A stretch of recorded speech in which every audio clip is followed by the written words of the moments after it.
因为前面堆叠了很多批评、蔑视，包含很多互相防卫、卸责、无法沟通，这个4种沟通模式呢，一旦你持续叠加，到后来呢，就几乎已经是像打麻将的北风尾，走入关系的死亡区域，会很难救回来。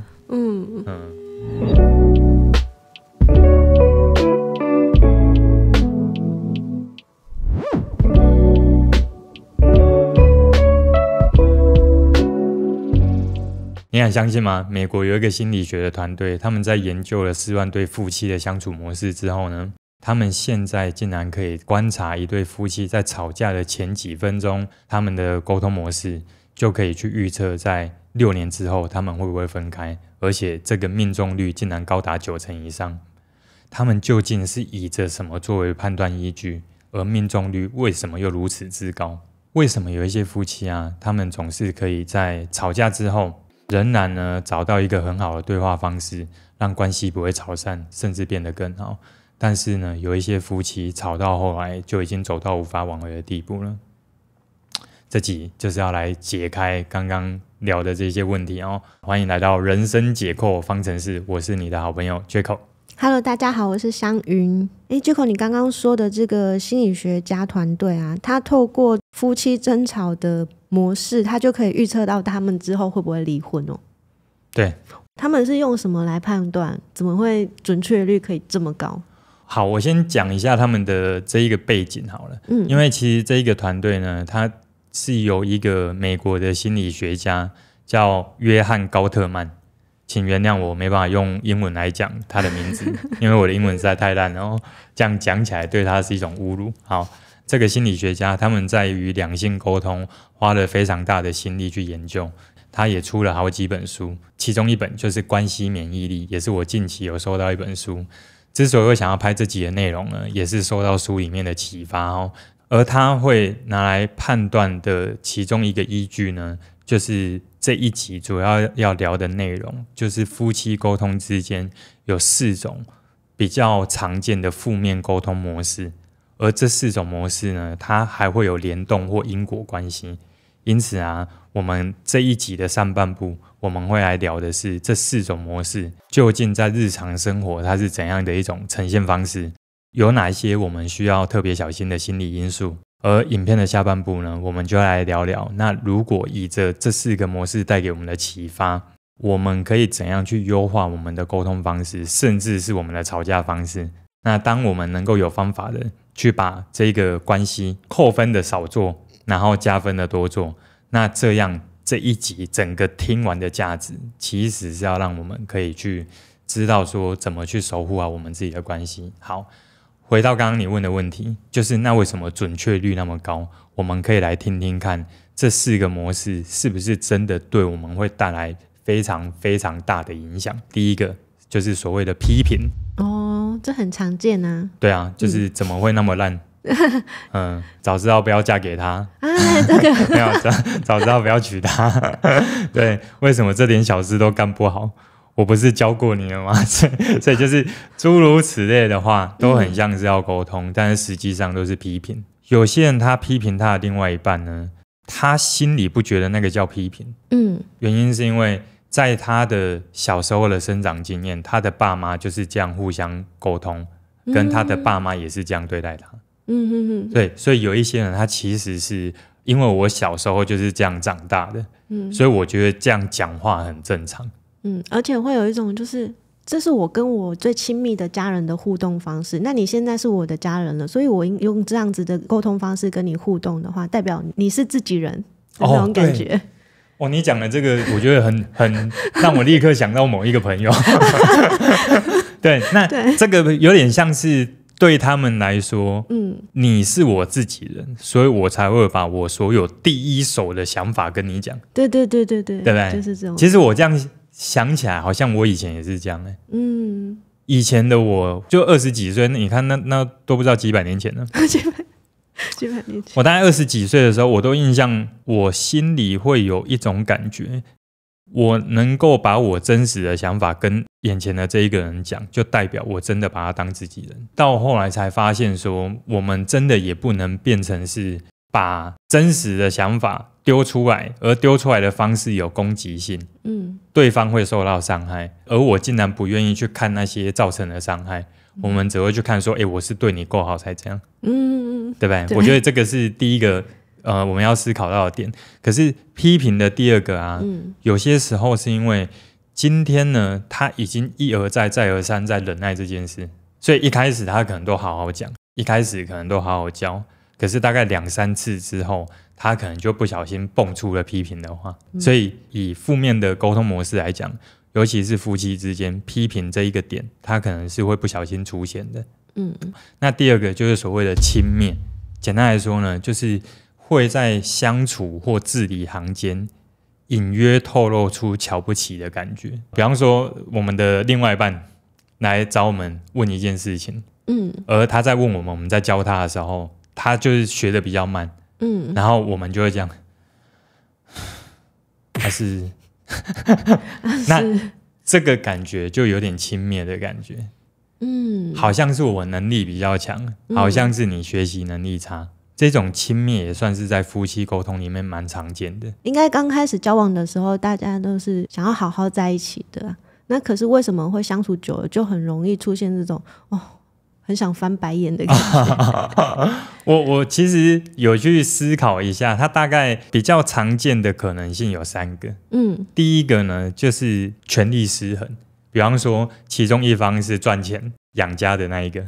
而另外一方呢是协助在家里，有点像是一个主外一个主内这样。那往往呢，以家里为重的这一个成员，他就比较容易是在遇到跟赚钱的这一方，就跟他谈说，可能家里需要增加什么这些设备，需要做什么事情，然后需要再拿多少的家用钱。而这时候对方的反应就会有一种，就是你根本你在做的事情对这个家是没有什么太大的贡献的，我才是真正辛苦的，我才是真正养家的这一个。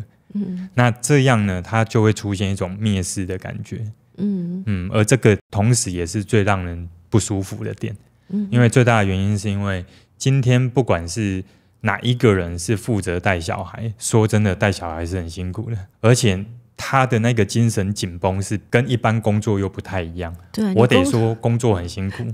对，可是带小孩子的紧绷那个感觉又不同，对不对？所以一旦是出现这种蔑视的感觉，往往是出现那种资源倾斜，其中一方可能掌握家里的权力比较多，或者他是赚比较多钱，或者他家境比较有，那他比较容易出现这种蔑视的感觉。第二个就会是长期在累积不愉快。对，你像我们最早有一集是在聊那个伴侣之间会有间歇性的厌恶，对，那个在谈的就是可能他在日常生活他一直在忍受一些委屈，到后来他受不了了，所以他接下来会把对方标志成敌人，因此就是要让对方看到我的不满。对，然后甚至呢，好，你要让我不舒服，我也要用另外一个方式让你不舒服。对，所以他有可能开始讲话就会变酸。有一些可能就现在就比较会用心呢，现在态度就比较好，然后就是不管对方做什么，有可能他会出现的是这种带酸的感觉，用刁的，会带刁还算是比较隐晦的。对，我觉得有一些的蔑视已经是会到说，我觉得谁比较厉害的啦。这是拿来比较就我觉得那个在比较的感觉，其实就已经是相对不舒服了。对，那我觉得第3个呢，就是所谓的优越感，就是我比较厉害那种。对，就是可能在道德上我比较高，或者在能力上我比较厉害。像我有一对朋友，他们是夫妻，然后他那个先生他就会在我们朋友面前，然后就会说我老婆是生活白痴啊，就是方向感也不好，是路痴啊，导航都看不懂，好像这个家没有他就不行，就是他很厉害，然后要贬低他老婆，然后就说这些东西都是我负责在处理的。其实我觉得这一个刚好涵盖的批评跟轻蔑都在里面，但是他是用很幽默的方式讲出来的，我不知道，但是他那个老婆应该心里也是不舒服的吧？对，因为我觉得这种优越感，其实不要说夫妻啊，人跟人之间优越感往往都是破坏关系的其中一个大忌。对，因为有些人总是会想要争个高下，争个输赢。可是我觉得刚刚你提的这一个例子蛮好的，是说在大家的面前，然后我要让你们清楚知道我比较厉害，我的另外一半比较差。对，那我觉得这样轻蔑的感觉，它是有可能有一些人感受到的不舒服，他可能会伤很久。刚刚讲第一个是批评，第二个是轻蔑，而有人说轻蔑的杀伤力有可能是最大的，原因是因为人呢在被进行人格批判、攻击跟否定的时候，那个伤害性如同你直接真的对他进行肉体伤害，肉体伤害还会有几天淤青就会消了，可是心理伤害有可能会更久。所以因此啊，负面的沟通模式，第二个轻蔑，这个是我们尤其要注意的事情。那第三个呢，我们在谈的是所谓的防卫。防卫的意思就是说，你看哦，如果今天我知道我的另外一半总是要批评我，对不对？然后遇到事情总是指责我，反正就他比较厉害，我比较糟，我比较烂这样。那到后来会不会出现一种情况，不管他要跟我们讲什么，我们都会先把他阻挡起来。假设我本来是不太打扫的，然后一直被念，有一天我就突然打扫了。打扫的时候，我的另外一半就走过来就说：“哦哟，会打扫了呢。”这样。天要下红雨了，太阳打西边出来了。那这个时候，如果我是因为过去一直累积了很多负面的感受，我的那个防卫就会是如果你要这样刁我，以后也不要扫了，对不对？对。那我觉得这样的动作就比较像是一种我要告诉你，你这样做对我而言不舒服了。可是防卫还有另外一种呈现方式是，以后你不管讲什么，你要说我可能有错在哪，你是在提供建议给我，我在那个当下我都会直接先跟你讲说，没有啊，你之前也这样做不是吗？你也没好到哪里去。对，你也没好到哪里去啊。所以这个所谓的防卫变什么你知道吗？就是双方就进行那个责任的推卸。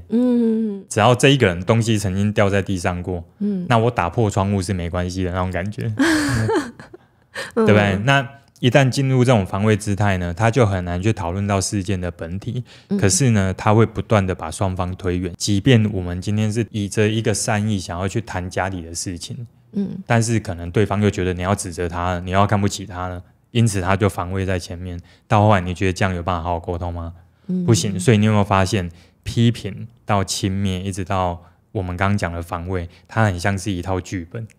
它是会联动性的。所以呢，一旦我们谈到最后一个负面沟通的第四个模式，就是所谓的冷战。冷战呢，我们把它谈两个。第一个是说，它是一个筑起一道墙的一个表现，在心理的内在表现，比较像是我筑起一道很高的墙。而今天决定冷战，然后筑起高墙的这一个人，他的想法就会是，我再也不会让你走进我的内心了。对，所以就是接下来你所有的好与坏，你都已经没有资格再走进我心里。说真的如果一段关系已经走到这一步，对不对？要救就是真的很难救了。因为你看如果以心理的这个状态来讲好了，他很难再走进，就是好坏都没有资格走进我们内心。那接下来他跟对方的相处，对方的示好，他会看得进去吗？看不进去，其实看不进去，对不对？可是看不进去，那接下来是只剩接收不好的。对耶，对不对？对，不好的还是会，对，不好的还是会继续感受。所以接下来这段关系只会叠加不好的感觉，因为好的也进不去了。所以通常呢，如果进到冷战，我刚刚讲的这一个关键点，就是有一个人筑起高墙了。那我觉得到这一刻，就真的是要有心理准备。假设要挽回那段关系，要花的时间力气是非常久的。可是我刚刚讲的另外一个表现是，还没有到那么严重。它比较像是说，因为前面堆叠了很多批评、蔑视，包含很多互相防卫、卸责、无法沟通。所以到后来会变成是说，好，那如果这次你要这样讲，没关系，我就先不讲，我也不沟通了。所以我想说的是这样，这个4种沟通模式呢，一旦你持续叠加，尤其是到筑起高墙，不管好坏都进不去这样的情况，就几乎已经是像打麻将的北风尾，或者走入关系的死亡区域，会很难救回来。那难道说吵架真的有什么公式吗？为什么有些伴侣会吵架，但是他们怎么吵都好像吵不散的感觉，然后关系还越来越好？我觉得可以用一个概念来谈这件事情好了。我们如果把关系当中呢，都当作有一个双方共同去储蓄的情感账户，有一种说法是这样：当我们储存了5次好的感觉之后，那你就可以拥有1次吵架的权利。就是比方说5次感觉都还不错，对不对？然后接下来出现1次小吵，那小吵之后再堆叠5次好的感觉。对，可是前提是这样，要小心的是有些人的吵架功力呢是杀人诛心的那一种，所以他有可能他需要储蓄的是50次好的感受，然后才可以让他吵小小的1次。怎么有种在打游戏的感觉？对对对我先对你好4次，他好像等一下就死定了。对，类似这样。所以我觉得其实这里它比较像是从感受上来谈啊。对，因为你看哦，刚刚我们在谈的那个负面沟通的模式有没有？你有没有发现有些夫妻的关系是他进入那个4个模式在轮替的时候，到后来他们看到彼此都已经没有在堆叠好的感觉了。对，也很少在一起吃饭了，或者一起吃饭的时候很像在吃白吐司这样，没什么味道。然后他的一举一动，我就想说又想干嘛？又想干嘛？然后也不会想说再约彼此去哪里，甚至也不会想要关心对方，所以他们的生活就会只停留在那个负面的感受，对不对？所以如果我们是用这个情感的账户来看的话，我们会大概知道说，有一些夫妻，如果你从加分的角度来看，他们日常生活是有一些方式去维系情感、维系感情。对，就像我有学员，他就有分享给我，他在上完课之后，过了几天，他就跟他的另外一半说，我们那时候还没有怀孕的时候，我们有时候都会去看电影，就是做情侣在做的事。但是怀孕之后，包含那时候事业也比较忙，他们彼此都没有这种交流情感的时间，所以他在课程之后，他就约了他的另外一半说，还是我们找一天空下来，然后我们就去跑那些以前你也喜欢去的点，去约会一下。那这个就是堆叠一个好的感觉。所以我觉得呢，如果从加分的角度，其实是我们可以至少让日常生活当中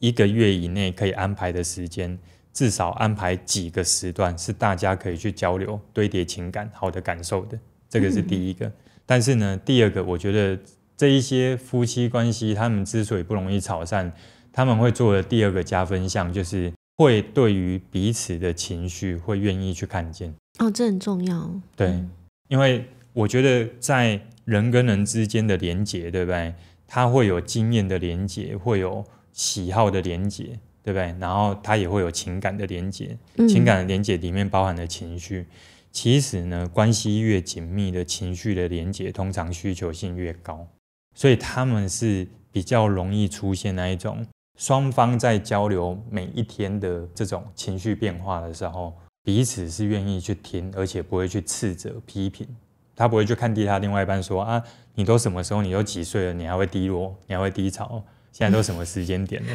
不会有这种感觉，反而比较会愿意去听，那我可以为你做什么。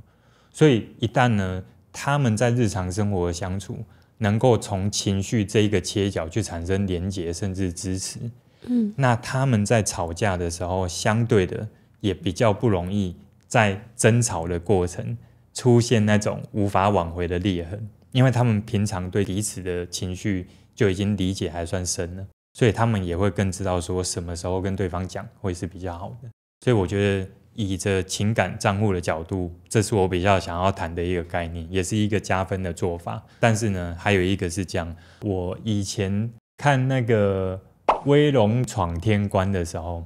你知道我们小时候真的就是看星爷的那个电影长大的。对，那时候你不觉得我们几乎从国小，然后一路到国高中，就是打开电视哪一台都可以有周星驰。对啊，还要一直重复看。对对对，那我不知道有多少我们的观众朋友就是也很喜欢星爷哦。如果你们也喜欢的，帮我留言让我知道。这样好。那威龙闯天关里面，因为梅艳芳跟周星驰在里面，周星驰是比较聪明，可是他很虚弱；梅艳芳呢是他的老婆，而他的那个武功很高强。但是呢，周星驰是聪明到没有人辩得赢他的人。因此他跟他老婆就会有约定一个暗号，只要他们吵架，一个人讲出麦芽糖然后他们就会立刻终止吵架，然后就选择好像是要听谁的还是干嘛的，反正就是他们有约定一个暗号是麦芽糖。所以我们自己也可以跟另一半然后约定一个暗号，比如说腿骨饭啊，比方说那个腿骨饭或者是大肠包小肠这个念起来的话，你还要5个字，它就会激起你理性的那个思维模式这样哦。但是这个概念比较像是我们能够约定好一个暗号，当今天其中一方发现可能要口出恶言了，那我们可以在那一个时间点，双方有默契的去冷静一下。其实我觉得很多段关系可以维持还不错，都会是因为他们有一个很好的默契，只是有一些默契是自然而然养成的，可是有一些默契是共同协调讨论出来的。就像啊，我最近其实看到一个短影，我很喜欢，有一个美国也是学者，那他是有一阵子在讲那个黄金圈理论的这一个学者，那他有一个影片就在提到说，曾经他有一个好朋友在跟他对话，然后对话的过程他才发现他的好朋友在前段时间进入了人生超级低潮的时候，而他听到那一刻他吓到，他说我跟你那么好又那么常联络，为什么你遇到这样的时刻你没有跟我讲？他的好朋友就说有啊，我有跟你求救啊，但是你那天没空。他那时候他说哪有可能，结果他就去看了他们过去的对话之后，他才发现他所谓的求救就是他跟他讲的那一句，你今天晚上如果没事要不要来家里坐一下。看似很平凡的一句话。对，他说为什么你这样叫求救？如果你告诉我你真的有状况，我会立刻去找你的，因为我跟你那么好，我很希望你在需要有人在旁边的时候我可以赶到那边这样。但是呢，我在想可能他的好朋友有一个心态是说，我也不想要占据你很宝贵的时间，对，所以啊，他们这样交流的想法之后，他们就约定了一个默契。因为他说有些时候我们在很低潮的过程当中，你真正需要的是朋友8分钟的陪伴就好了。所以他就跟对方约定说，如果哪天你真的需要对方的帮忙，只要跟他讲那一句，你有没有8分钟的时间陪我聊一下？这很棒哎。对，所以你有发现，其实如果我们想要去让一段关系能够有越来越好的沟通默契，你是可以以着你跟对方的特性跟对方可以接受的事情去约定一下停战的暗号，或者是求救的暗号，对，求救的暗号，或者是我需要冷静的暗号，你也不要暗号太多变摩斯电码的那一种因为对方可能会记到后来他这个暗号有点乱这样就是我觉得大概1-2个就够了哦。好，所以这个我觉得是在关系可以好好加分储存情感账户可以做的事。但是第二个呢，我们来聊聊如何把批评或者是那一个攻击指责，把那一个说话方式改成是比较和缓一点。它有一个方式叫我讯息，它的概念是把说话的这个方向主体原本是在讲你怎么样，后来变成是由我为出发点。所以这个我讯息呢，它总共会切成3个结构。第一个叫做陈述事实，第二个呢叫表达我自己的感受，第3个是提出我的需求。所以打比方说，今天假设是我们的另外一半晚回家，可是没有打电话回来，假设是这样的情况，那如果用原本带有批评指责的那种方式，可能讲法就会是说，你又这么晚回来又不打来了，你怎么这么晚才回来？对哦，你刚演的这一下有中欸，有吗？你之前有遇过没有就是你怎么这么晚回来，或者是你都不知道，这样我很担心吗？你都不知道这件事已经跟你沟通过很多次吗？这个其实就是以着对方当成是沟通的主体。可是如果把它改成是我的讯息，它可以变成是我看到你11点才下班回来，然后没有打电话给我，确实我刚待在家的时候，我真的心里会有一些不舒服，因为一来我是担心你不知道今天工作要忙多久，二来我今天也很需要有人可以聊聊天，下次如果你真的下班会比较晚，能不能提前跟我讲？所以当我今天是一个是你应该要早一点回来，或者你回来是应该要提前跟我说的，可是把它改成是第一个是描述今天的事情，第二个是描述自己的感觉，第三个呢却是以着我们自己心里的需要再提出一个想法，而不是变成要求。那这时候对方的感受还会相对好一点。但是如果以刚刚那个例子来讲，对不对？我会认为那一天最好不是沟通这件事的时候。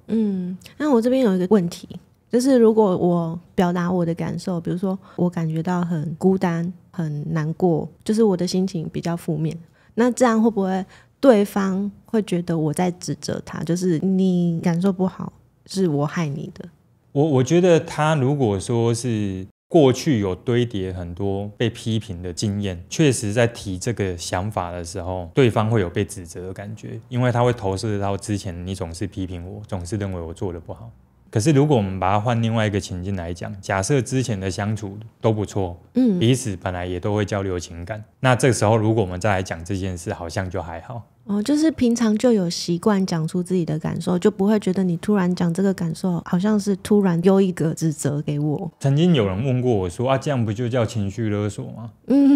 对。其实我觉得如果我们今天把整个相处跟沟通把它拆得比较细腻一点点，今天使用我讯息的时候，不是那一次讲完之后我们的心理预期就是对方一定要听，或者是你不听之后我就会让你更不舒服，我会让你看到我更多不好的情绪，然后我要用这些情绪去逼你就范。如果是这样，我觉得这个是我心里定义的情绪勒索。但是如果今天一对夫妻他们连发生感觉都不能讲，因为一讲情绪就叫勒索，那这样到后来他们怎么交流情绪跟情感？所以如果我们把这件事情去把它切一个分线的话，我觉得呢，我讯息的这一个沟通模组，它比较像是我先让你知道我的想法跟感觉，还有我心里需要的东西，可是我没有任何的预设立场你一定得满足我，而且我的预设立场里面也没有认为你错在哪里。我觉得加几个但书好了。第一个但书是这样，如果你的情况是本来你们平常在交流真实的想法跟感受，这件事情是不会很罕见，甚至在交流的过程都算是双方都可以是正常对话的，那你使用我讯息去讲，其实不会有太大问题。对，因为它比较像是一个我确实会觉得孤单，但是我也知道你累了，你先休息啊，我也希望之后可以的话还是先打个电话给我，这样我心里也会比较有底，这样。可是这个是我希望提出来的，之后再聊啊，你先休息。那我觉得他就会比较是把这件事过掉这样。但是另外一种情况是说，假设他们是之前已经堆叠了很多负面感受，而对方刚下班也已经够累，而我们在家里也已经等得够不爽了，简单来说，双方都已经到达一个临界点，这时候不要再用什么我讯息了。这时候任何的讯息都有可能引爆，所以这个时候可能就要使用出暗号会比较好。腿裤饭，对，麦芽糖。最后做个小总结，如果呢我们想要从情感账户的这个角度再来谈刚刚所有分享的一些解法，第一个，我们日常生活要有能够堆叠交流情感的一些默契跟习惯，那双方呢可以堆叠好的感受，接得住情绪，看得见情绪，它会为你在日后真的哪天遇到想法不对、想法冲突的时候，你们真的在吵架的这一个温度比较高，你还能够有那个扣分的空间，这个是第一个。第二个呢，如果我们在日常生活的沟通，说真的想法不一样，价值观不一样都很正常，因此啊，在日常的沟通呢，能够不吵架就不吵架，那你就可以去善用我讯息这样的格式去提出你的对事情的看法，然后你的想法、你的需求。而且呢，在使用我讯息的时候，它有几个很重要的心理的这个设定。第一个设定就是，今天我的感受是我的感受，那个责任不在对方。第二个呢，是我们今天提出了我的想法，也不代表对方一定得满足我。第三个是，因为我心里有感受，所以我觉得你是我另外一半，我会让你知道我发生什么事。我们是以着理解的角度去使用我讯息，那这样呢，就比较不会落入那个情绪勒索啊，然后就是隐形控制。而且呢，它还可以树立一个习惯，变成是说，假设啊，今天双方在日常生活相处，累积的足够多次，是彼此讲出真实的感觉，即便是负面感受，即便是因为对方做的某件事而造成的，但是呢，讲出来都不会发生激烈争吵，大家都有说出真实想法的权利，这个其实也是巩固关系一个很重要的习惯。最后第三个呢，是如果真的一定得吵架，对不对？请你为你的吵架套上一层防护罩，这个防护罩就是绝对不要去踩到4个负面沟通模式的底线。如果可以，就跟对方约定一个暗号，真的哪天你觉得越吵会越无法收拾的时候，只要讲出那一个暗号，双方可以在那一次停止对话，之后再另外找时间去沟通就好。因为有一些伤害一旦造成了，你会发现事后要补救，你要花很大的力气。好，这集就聊到这边，我是 Jaco， 我是香鱼，我们下次见，拜拜。